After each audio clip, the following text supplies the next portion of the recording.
Subscribe to my YouTube channel, share it with your friends, and comment your thoughts. The thing under Max's bed. Max's mouth was full of hair. He woke choking on it, not his own. It was long, dry, and brittle, like strands from an old wig. The apartment was pitch black, even though he'd left the hall light on when he went to bed. He spat out what he could, wiping his face, gagging. That's when he felt it, a breath, hot and steady, against his left foot. Max froze.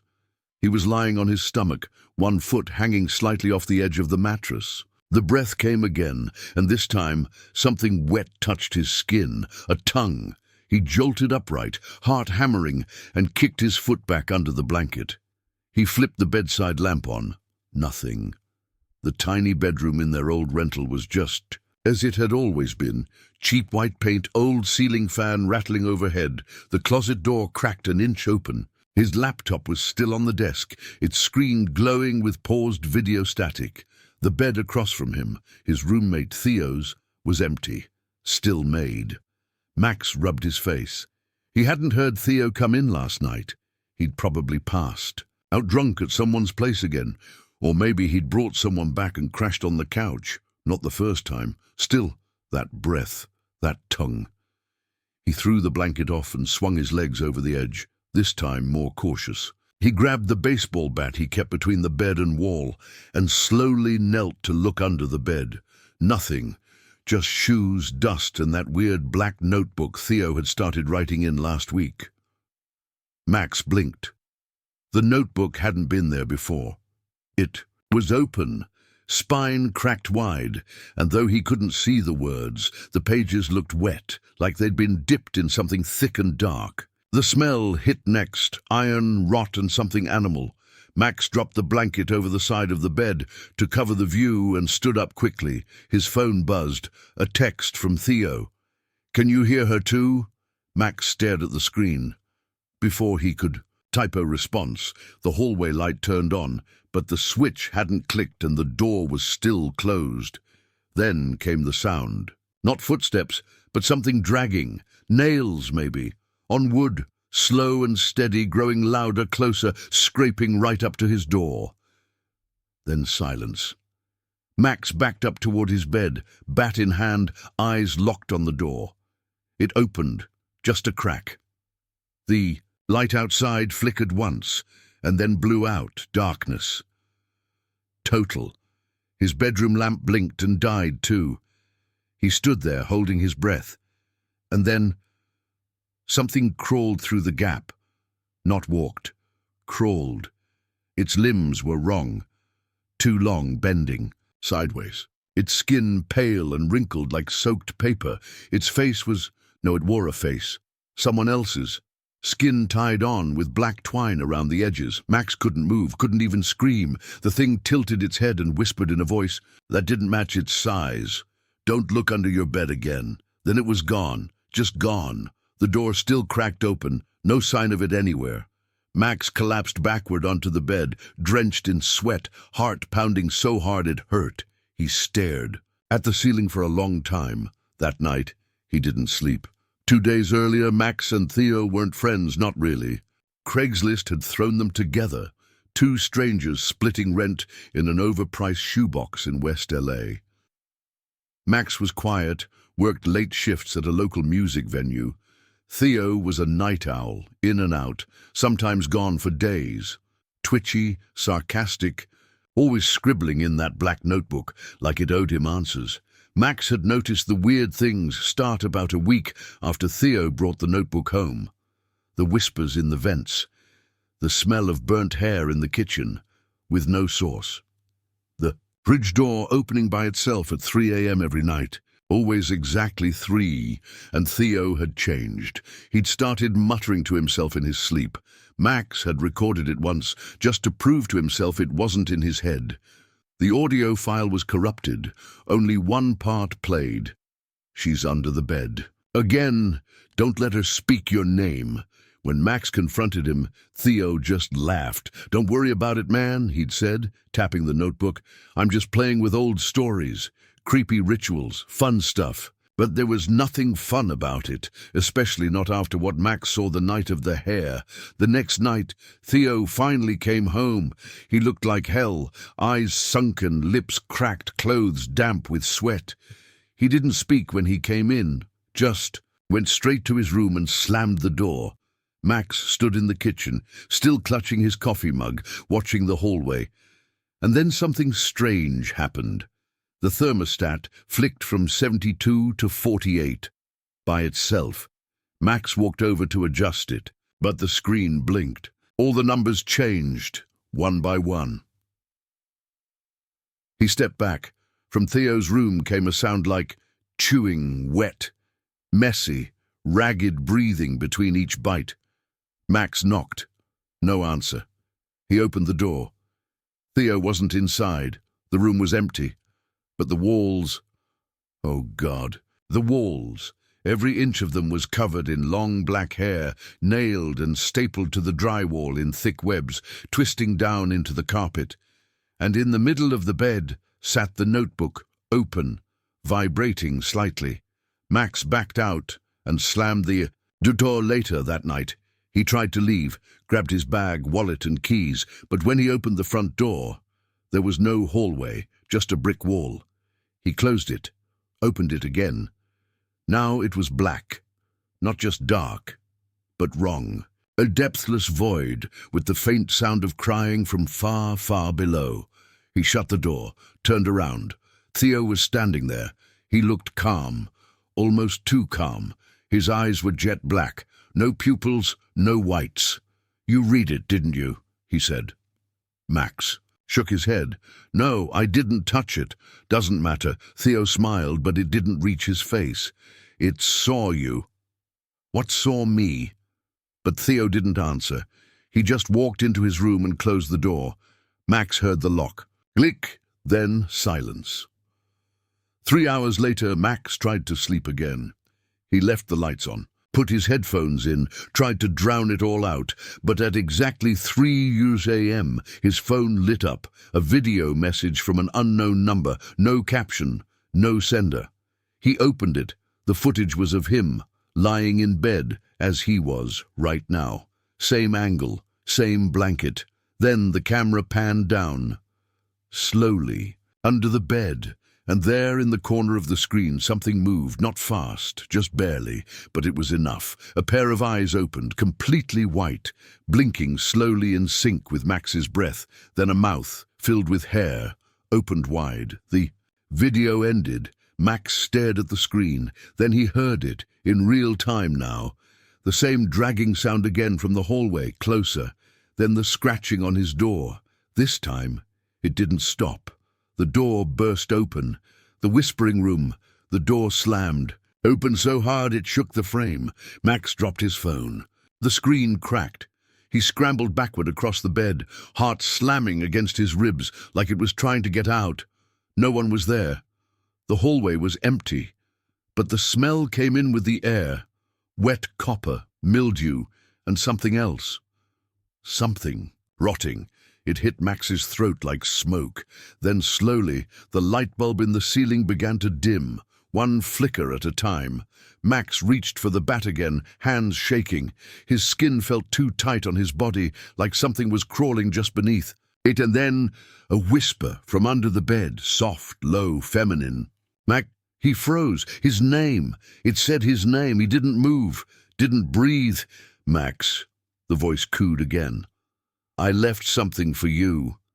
The bed jolted, like something slammed into the bottom of it. Max leapt off the mattress and ran out into the hallway. But the hallway was gone. The walls were there. The floor was there. But they weren't his anymore.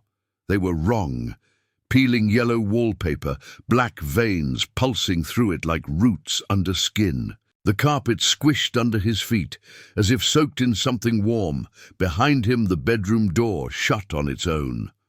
He turned to open it again, but it was gone. Just smooth wallpaper now. No handle, no frame. Max's breathing hitched. He was trapped, and then he heard it again. Theo's voice, faint from somewhere deeper in the apartment. "Max, help me." The apartment shifts.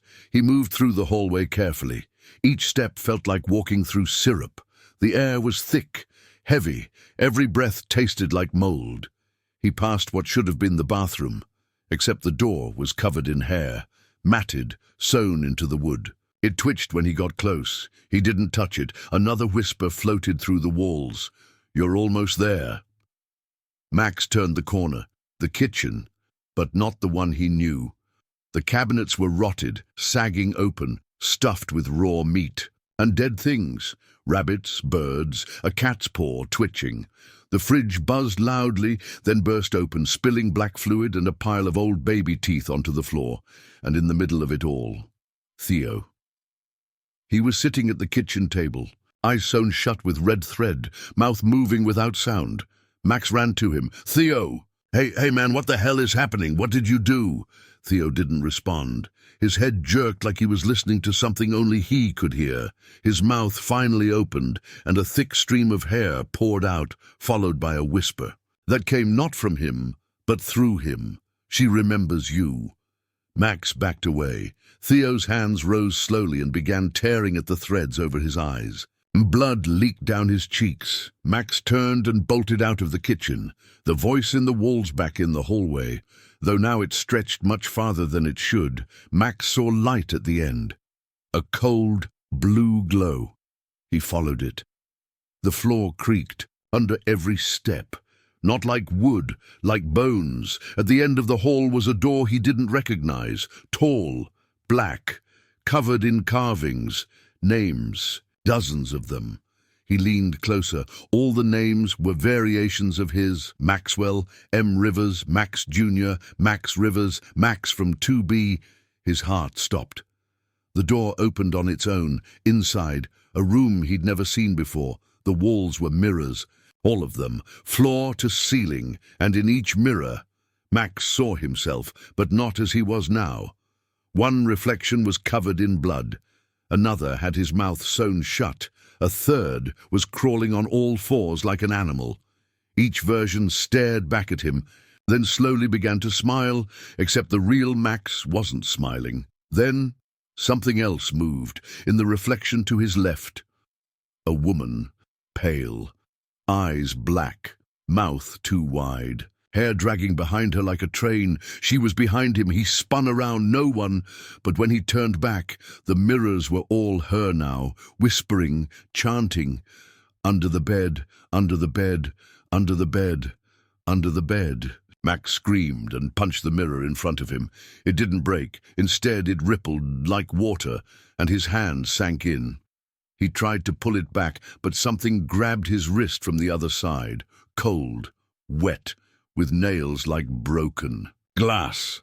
He yanked back and stumbled away, falling hard onto the floor. The whispering stopped. All the mirrors turned black, and from behind him, a child's voice. "I'm ready now." The basement that shouldn't exist.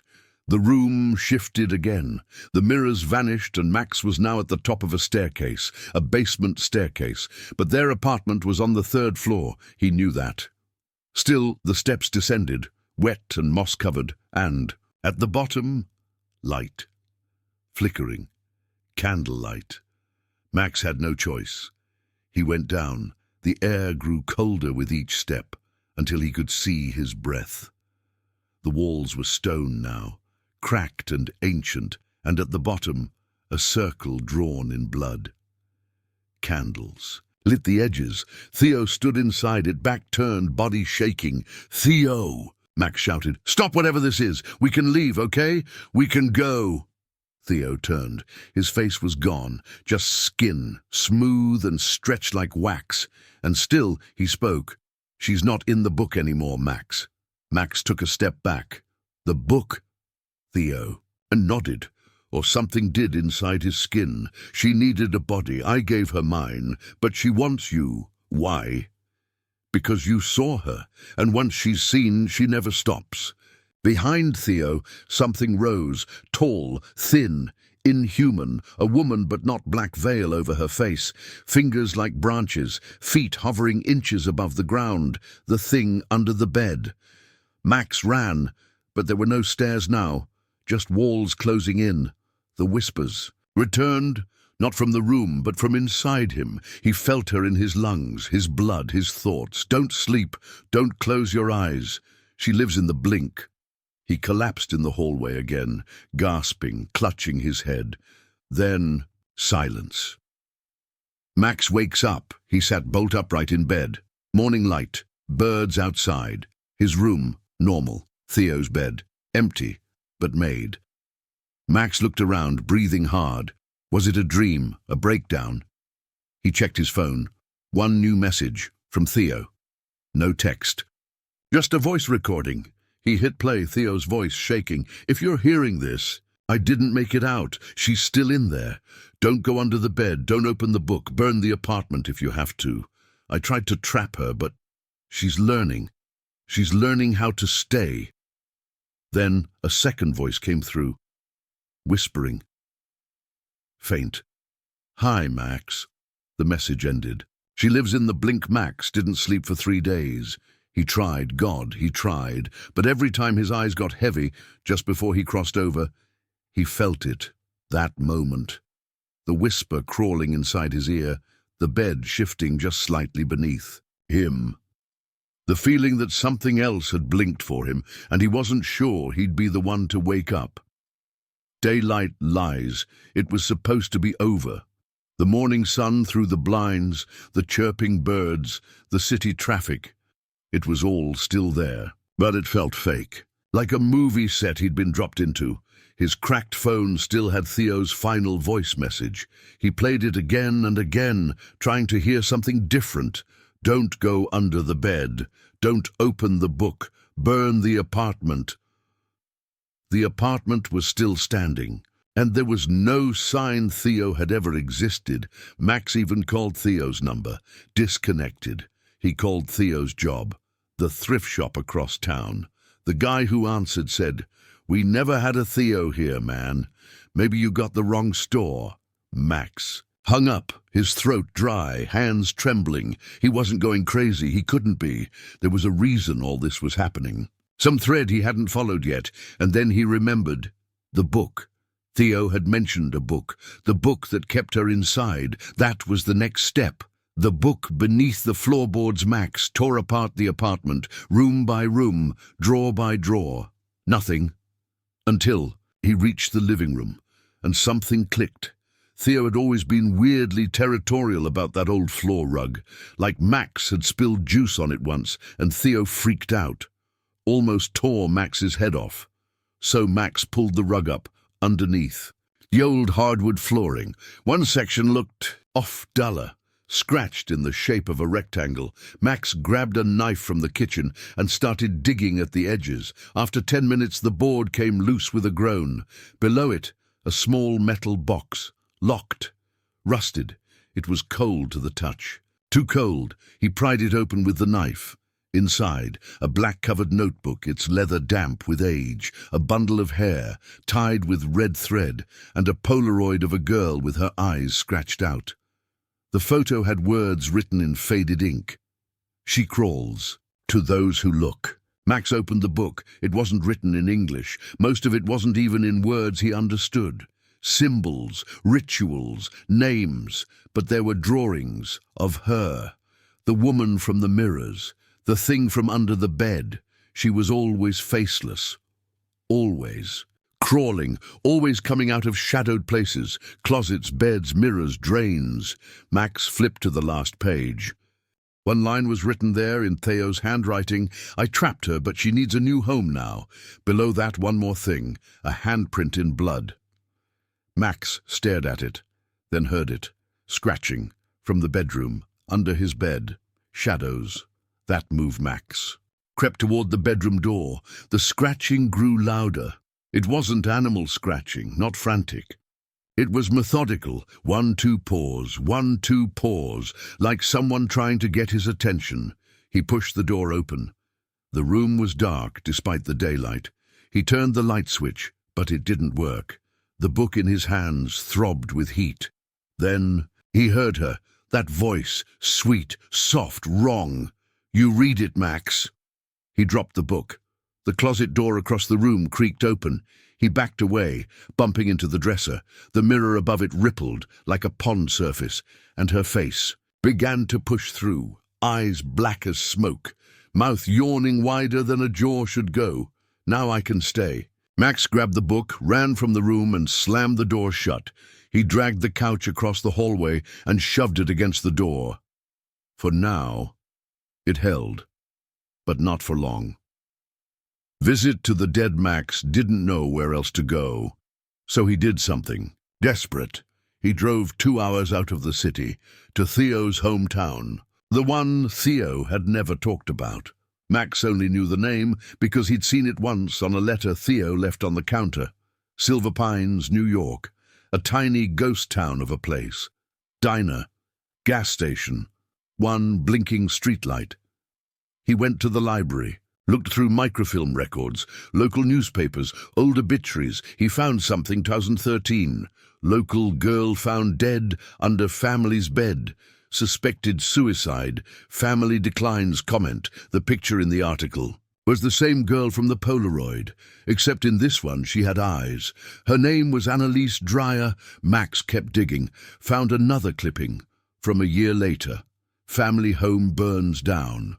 Arson suspected. Only survivor, 16-year-old Theo Dreyer.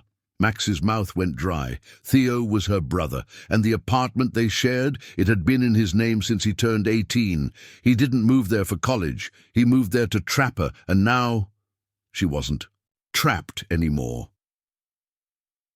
Warning that came too late. Back at the apartment, night had fallen. Max pulled up, headlights cutting through the building's shadows. The front window was broken. Inside, silence. No police tape. No lights, no signs of break-in, but someone had been here. He stepped into the apartment, every hair on his body standing. The couch was no longer against the bedroom door. In fact, the door wasn't even there anymore, just a black space where it used to be. Max opened the book. There was a passage on final offerings. It said, "To banish what crawls, blood must be given by the one she knows. Bone must be offered. Voice must be silenced." He didn't know what it meant, but he knew what he had to try. He stepped into the bedroom. Inside, the walls were covered in eye symbols, drawn in charcoal pencil, blood. All of them watching. The bed was gone. In its place, a trapdoor. Max opened it. A ladder led down into the dark. The ritual room. Max descended into the unknown. The space below the apartment was wrong. It shouldn't exist. It bent in strange ways. He couldn't tell how far he'd climbed, or if he'd climbed down at all. Candles lit on their own as he stepped forward. At the center of the room, Theo's body, hanging. Head tilted. Rope made of hair, eyes missing, and behind him a mirror. Max approached it. His reflection smiled before he did. Then it began to peel its skin off, layer by layer, until it was her. She stepped out of the mirror like it was a doorway.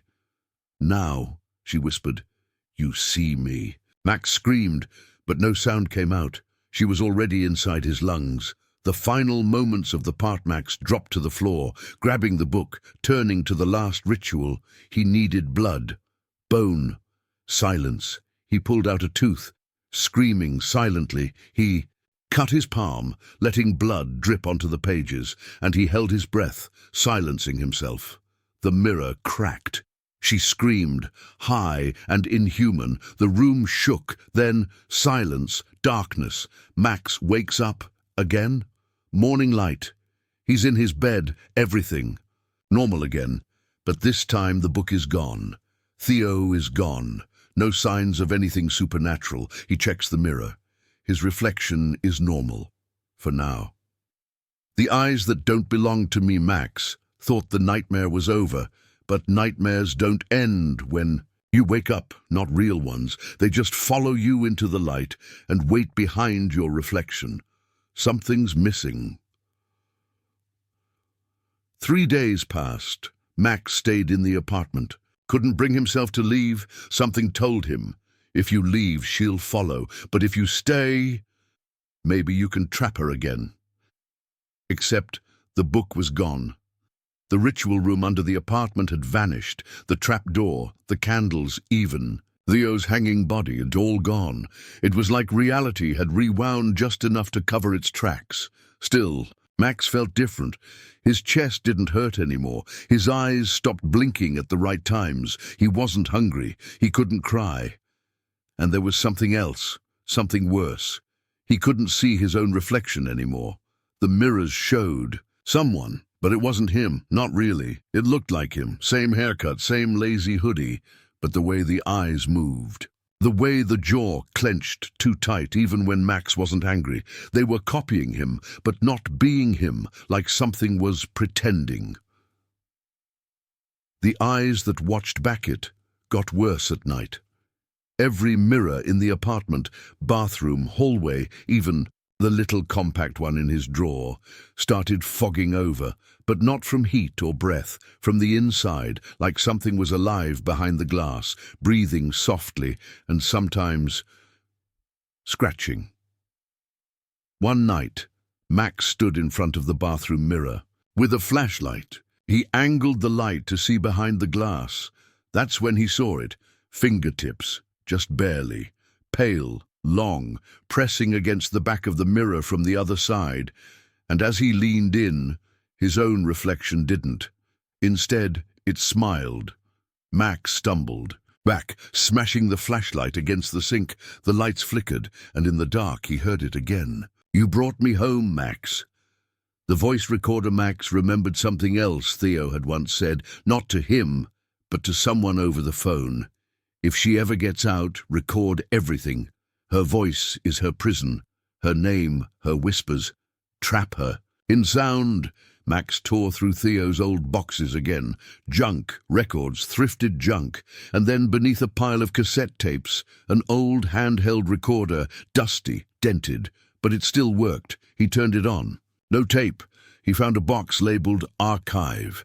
Inside, 3 tapes, one labeled Roommate Rules Do Not Erase, one labeled Annalise Prayers, one with no label, just a red smear across it. Max loaded the unmarked one first. Pressed play. At first, just static. Then a low breath, a voice, barely human. "This is how I come back. Through breath, through blood, through the one who hears and repeats." Max hit stop. His ears rang. He understood now. She lived through sound, through remembrance, through retelling. Every time someone spoke about her, thought about her, played. Her voice, she got stronger. Scratches returned. The next morning, Max woke up to find the hallway wall scratched. Not the floor, the wall, up high. 7 feet off the ground, almost like someone or something had been floating. The marks were familiar. He saw them in the ritual book once. They weren't scratches. They were sigils, letters from an ancient language, written in pain, and below them, faint but readable, in Max's own handwriting, "She lives in me now." Max stumbled back. He hadn't written that. He didn't remember writing it, but the pen from his desk was still in his pocket. Still wet. Sleepwalking. That night, Max tied his legs to the bed frame. He left his phone recording audio on his nightstand. He was sure. He wasn't in control anymore. The morning after, his room was clean. Nothing out of place, except his fingernails were chipped. And there was dirt under them. He pressed play on the phone. The recording started silent. Then, footsteps, movement, a door creaking. Max's voice. "Don't worry, I'm just preparing the next bed." Then static, then a woman laughing. Sidhu, a visitor that afternoon. Someone knocked at the door. Max froze. He wasn't expecting anyone. He peered through the peephole. A girl stood there, maybe 22, long braids, hoodie, backpack. Nervous smile. She looked so normal. "Hey," she said, knocking again. "Sorry, I think I have the wrong apartment. I'm supposed to move into Unit 4B. Max didn't move. That was his apartment.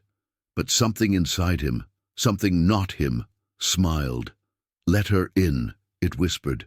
"She's perfect." He fought it, pressed his head against the door, trying to resist. The girl knocked again, this time louder. "Sorry."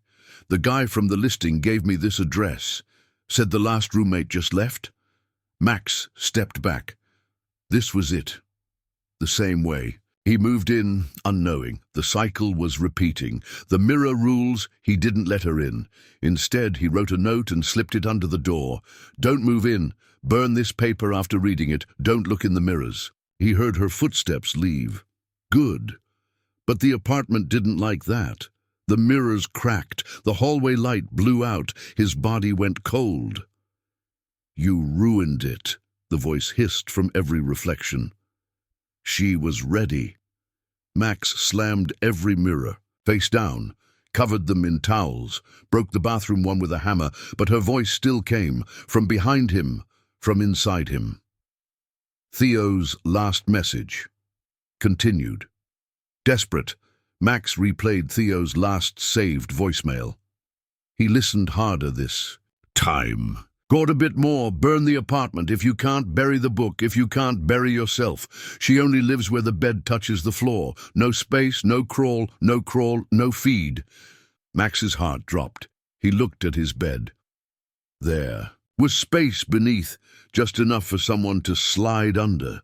He didn't sleep that night. He set the bed on fire. Flames licked the ceiling. The smoke alarm never went off, but when the bed was nothing but ash, he felt something screech, not aloud but in his bones. Something was angry. The basement room Max made a decision. If she could only crawl through mirrors, through beds, through dark places, he'd trap her somewhere that had none of those. He moved into the building's basement utility room. No mirrors, no windows, fluorescent lights always on. Concrete floor. He bolted the door from the inside, wrote sigils from the book all over the walls. He kept the recorder going at all times, speaking nonsense, noise, anything to drown her voice. And every hour, he whispered, "You don't live in me. You're not real. You can't come through." It worked for 3 days. The final scratch on. The 4th day, the recorder stopped working. The lights flickered. The walls began to weep. Not water, but black ink. And one word appeared. Over. And over, traitor. Max dropped to the floor, clutching his ears. And then, from the shadows in the ceiling corner she came, dripping out like smoke, her limbs too long, her mouth stretching open. She said, not in words but in thought, "You were the best of them, but you broke the cycle. Now I'll start a new one." Then she smiled and slithered through the vent into the world. Max's face on the news too. Weeks later, police broke into the apartment. They found the word "she" carved into every wall. And Max? Gone, vanished, but reports started surfacing in nearby cities, people waking up in new apartments, hearing whispers from under their beds, getting calls from numbers that matched Theo's. And a mirror in a thrift store, donated anonymously, started showing the same face. Max's, except his eyes blinked too slow, and he was smiling even when you weren't. The room that wasn't there. Yesterday. A new beginning, or just a trap? Jessica Clark had no idea what she was walking into. New town, fresh start. She'd just left behind a bitter divorce and a decade of therapy that led nowhere. She wanted quiet, a place to be alone with her thoughts, but not too alone. So when she found the listing, room available, utilities included, no deposit, must move in immediately. She took it as fate. The building was old but clean, Unit 4B. The man who handed her the keys didn't say much, just, "Don't ask about." The walls, "Don't bring mirrors." She laughed, thinking he was joking. He wasn't. The roommate that didn't breathe. Her new roommate was a quiet woman named Lana, slept most of the day, only ever ate toast. Lana never turned her head too fast. Her voice didn't always sync with her lips. And she never blinked when she looked at Jessica, but she was kind, in a robotic, echoing sort of way. That first night, Jessica noticed something strange. Lana's bedroom door never opened. But at exactly 3:14 a.m., Jessica heard it creak, followed by a sound like fingernails brushing wallpaper, then whispering from the vents. Jessica? She told herself it was a dream. Something behind the paint-on. Her third day, Jessica noticed the hallway paint was bubbling. She pressed a finger to the spot. It popped, not like a paint bubble, like wet paper. Underneath, she saw writing. Words, carved in panic. "Get out before she makes you part of the house." She ripped more paint away. Below, another layer. "She wears your reflection." Jessica stumbled back, heart hammering. She turned around and caught her reflection in the glass of a picture frame. It wasn't blinking. The hidden room that evening, Jessica opened a hallway closet. Inside, instead of shelves, there was a door, unpainted. No handle. She could have sworn it wasn't there yesterday. She leaned closer, and the wood exhaled, like something on the other side was mimicking her breath, something watching, waiting. A whisper slid through the crack. "You're almost ready." Jessica slammed it shut. Lana's confession. Jessica couldn't take it anymore. She confronted Lana over dinner. "What's behind the closet door?" Lana looked up. For a second, just a second, her eyes changed, like vertical slits, reflecting light that wasn't there. Then she sighed. "You don't have long." Jessica blinked. "What?" "You were chosen the moment you answered the ad." Lana pushed her plate away, and toast untouched. They rotate hosts. Rotate. When one breaks the cycle, another's selected. Max was the last. "You're next." "Who's they?" Jessica whispered. Lana leaned in. "She's not a ghost. She's a memory, a hunger, a house that needs walls made of people." Jessica laughed. A sharp, breathless sound. This couldn't be real. Theo's journal. Jessica searched the apartment that night. She found an old floorboard in her room that creaked hollow. Inside, a leather journal. Cover cracked. Pages yellowed, written in frantic handwriting. "Theo, if you found this, you're either desperate or already lost. The entity wears your fears, mimics your hopes, and replaces you piece by piece. I thought I could outsmart her. I failed. Burn the mirrors. Don't sleep in any bed where you can't see the floor. Don't answer the whispers. And if she starts writing on your walls, it's already too late." Jessica flipped to the last page, a mirror sketch. Underneath, the words, "She's learning to live without them. 7. The scratch that bled. Jessica woke with a scream. 3 long gashes down her back, like she'd been scratched by fingernails dipped in ice. But there were no sharp objects in bed. No one else in her room. Lana was asleep, in her own locked room. Jessica looked at her reflection in the window. It was smiling, but she wasn't. The offer.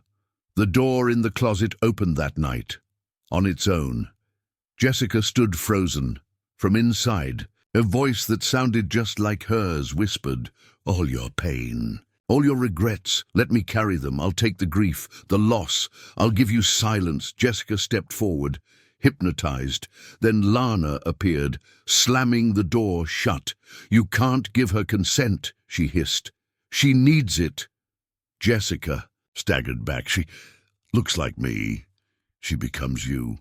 Roommates. One always gets consumed, the other watches. Jessica shook her head. "Why haven't you stopped her?" Lana smiled sadly. "I already let her in." She opened her mouth wider than should be possible, and from her throat a second whisper escaped. "You're next." 9. Mirror ritual. Jessica ran to the street, anywhere.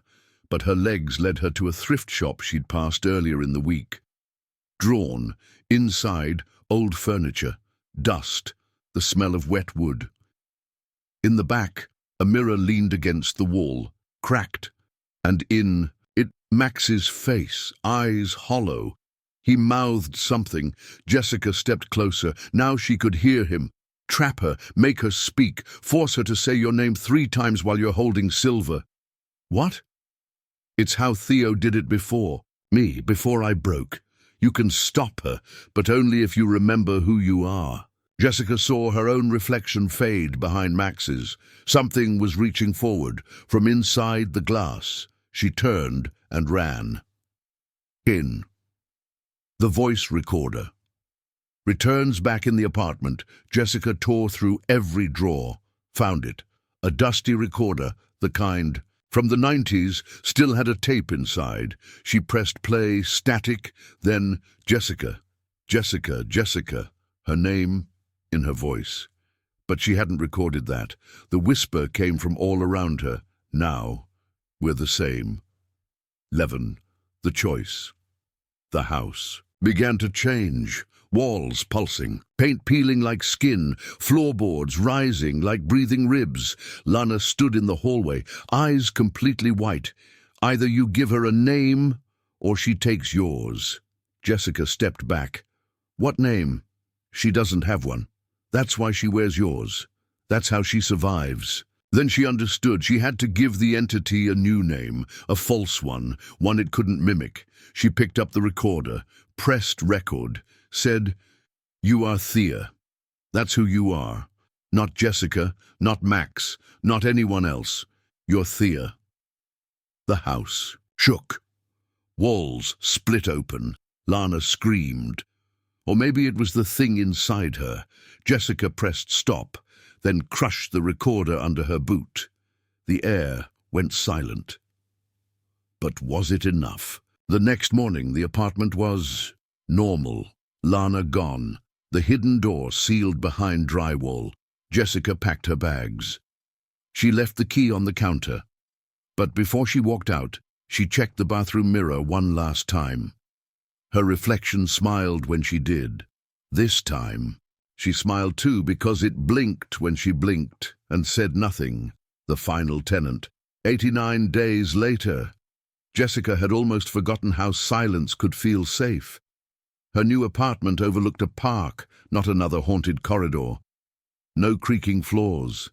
No whispering vents, no closet doors breathing like lungs. Every night she checked the mirror. Every night. It blinked back normally, and yet she never forgot her Thea, the name she gave the thing to survive, the thing that had once tried to become her. And maybe, in some way, still was. A message from Max 1. Cold Thursday morning. A package arrived. No sender name. Just her address scrawled in shaking handwriting. Inside a cassette tape, labeled "Play this when it starts again." Beneath it, a photo, Max, standing in front of Unit 4B alive, smiling, and behind him, a window. In it, a reflection that didn't match him. Jessica dropped the photo. Her fingers trembled. She hadn't heard anything strange in weeks. But now that she thought about it, the dreams were back. Last night she'd seen a hallway behind her bathroom mirror and a door, unpainted, breathing. A cracked reflection. That night, Jessica woke at 3:14 a.m. Cold sweat soaked her sheets. The mirror on her dresser had fogged from the inside. She reached out, wiped the glass, and her reflection didn't move. It just stood there. Then it grinned, wide, unnatural. From the mirror came a soft voice. "Thea doesn't like the name you gave her." Jessica staggered back. "No, you didn't trap her. You baptized her." The mirror began to bleed, thick black liquid running down the frame, words smeared in the dripping muck. "I am real now." Lana's return. The next day, Jessica visited a psychic, a last resort, an old woman named Mara, with smoky eyes and a room full of clocks. "I don't do ghosts," Mara said flatly, "only echoes." Jessica told her everything. Mara grew quiet, then whispered, "She wasn't trying to become you. She was trying to escape into you." Jessica swallowed. "Escape what?" "Issue house," Mara said. "It eats the nameless. But if one survives, names it, it gets out." Jessica froze. "So she's free?" Mara nodded. "And you're her reflection now." Jessica ran from the shop. The final tape back home, Jessica locked every door. She remembered the cassette.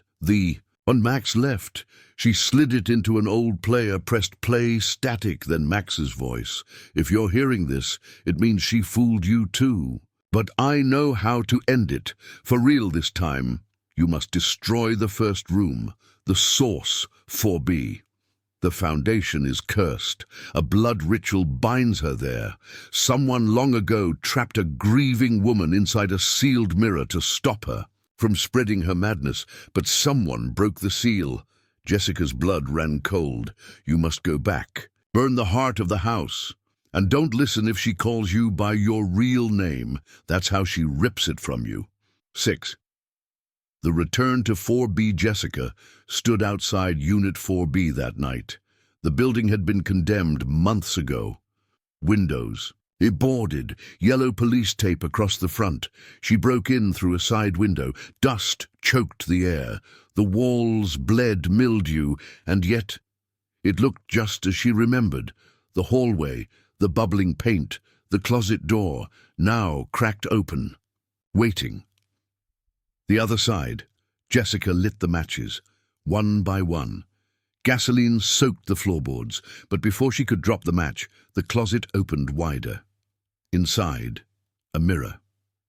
She stepped forward and saw not her own face, but a version of herself, with no eyes. Then the room sucked her in. She fell, not physically, but inward. Suddenly, she stood in a perfect replica of her current apartment. Everything quiet, clean, until she turned around and saw herself already standing there, smiling, holding a knife. "I like it here," the other Jessica said. No grief, no pain, just echo. 8.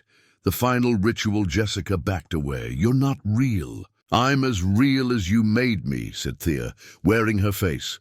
"Burn it," Max had said. Jessica pulled out the last match. But there was no gasoline here, only memory. So she did the unthinkable.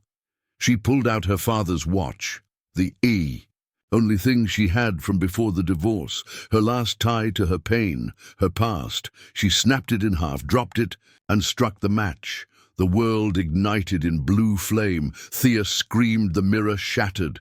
The final twist. Jessica woke in the real apartment. Floor scorched, walls cracked, but alive. She staggered to her feet, checked the mirror. It was blank, just. Heard nothing else. She smiled, finally free. She packed her bags again, moved across the country. New job, new name, just peace until, in her new place, a neighbor dropped off a welcome gift, a vintage hand mirror. Jessica stared into it, saw her face, then a flicker of something behind it, a breath on her neck. She turned around. Nothing there, but in the mirror, a smile that didn't belong to her, and behind that smile, a voice whispered, "Thanks for giving me a name. Now I can find others." The end.